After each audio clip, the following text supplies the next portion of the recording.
Otep Serge Histero, c'est avec Otep plaisir. Frère Poissy. Ouais, c'est avec plaisir qu'on a cet entretien-là par rapport au cours interactif qu'on aura bientôt le 13 décembre. Oui. Voilà.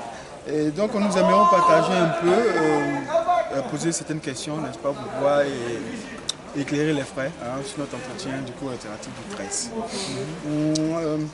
Ma première question serait que Garvey, effectivement, pour nous, panafricains, c'est un prophète, n'est-ce pas? Mais est-ce qu'on peut lui donner, on peut penser que aussi c'était un grand capitaliste? Oui, alors le terme capitaliste me gêne un peu, dans la mesure où ça peut avoir une connotation un petit peu péjorative. Ce qui est certain, c'est que, hormis le fait qu'il était un prophète, un poète, Marcus Garvey, qui a été surnommé le père de l'unité africaine des peuples par le grand frère Tété Godwin. En fait, Marcus Garvey était aussi un serial entrepreneur, c'est-à-dire quelqu'un qui créait entreprise sur entreprise. Alors évidemment, sa réalisation la plus connue, c'est la Black Star Line, qui était une compagnie maritime qui reliait l'Amérique noire, l'Amérique africaine, au continent africain, et qui transportait des personnes et des biens. Et donc effectivement, ça c'est la plus grande réalisation de Garvey, mais ce n'est pas la seule. Et au jour d'aujourd'hui, donc le peuple africain, en Afrique et en situation de diaspora, pour se réaliser pleinement, doit prendre son essor économique.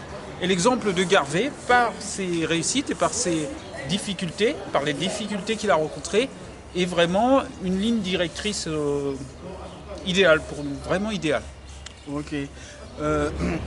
Si on vous suit bien, alors quelle corrélation on peut faire par rapport à la communauté afrodescendante parisienne et l'Amérique du début du XXe siècle, dans les années 20-30? Alors il y a des ressemblances, évidemment.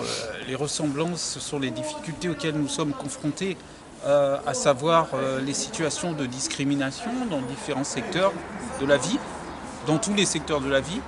Il y a bien sûr le fait que nous représentons une population numériquement importante, quoique n'étant pas la plus importante sur le plan numérique, par exemple en France, donc c'est idem pour les États-Unis, mais une population importante qui héberge en son sein des gens très créatifs.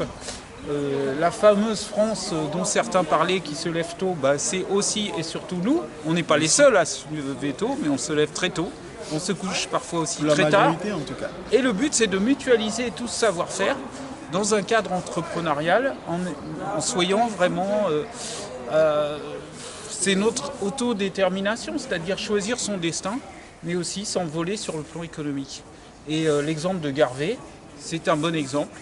Certes, l'Amérique des années 30 et 20 n'est pas la France d'aujourd'hui, donc il faut tenir compte de ces différences, mais aussi des ressemblances qu'il y a.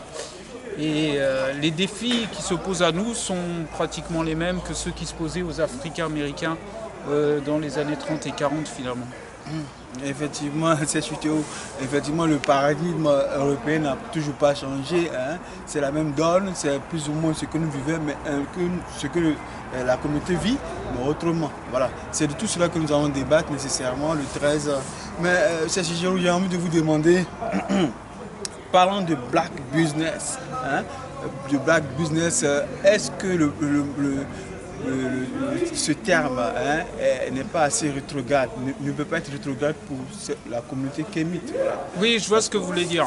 Un thème qui serait rétrograde, parce qu'aujourd'hui nous sommes dans une ère d'interdépendance économique, sachant que tout le monde dépend de tout le monde.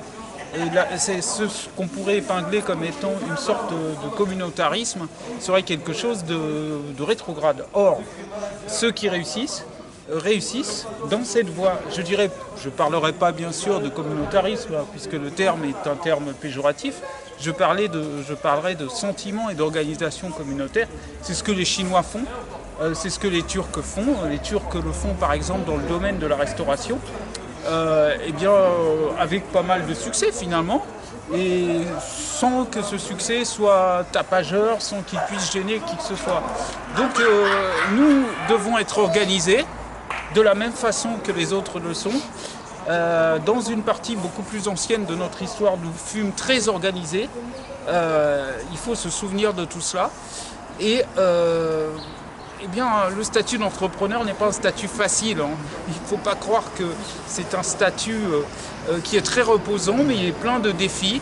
On se relève, on tombe, on se relève et on crée une deuxième structure qui cette fois sera la bonne.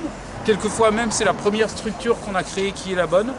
Et à force d'avoir ce tempérament de lutteur, de compétiteur, ben on finit par prendre son envol économique et faire travailler ses frères. Alors de quelle façon les fait-on travailler? C'est justement le but de la réunion, en tout cas du cours du 13 décembre, Garvé Serial Entrepreneur. Voilà. Merci Serge Derou. Cher frère Camille, afro-descendant de Paris et de la région, hein, voilà. Donc nous invitons le 13 pour cet entretien que nous espérons riche. Voilà. Vous êtes invité vraiment pour venir intervenir. Merci. Au 13 décembre. À bientôt. Au TEP. Au TEP.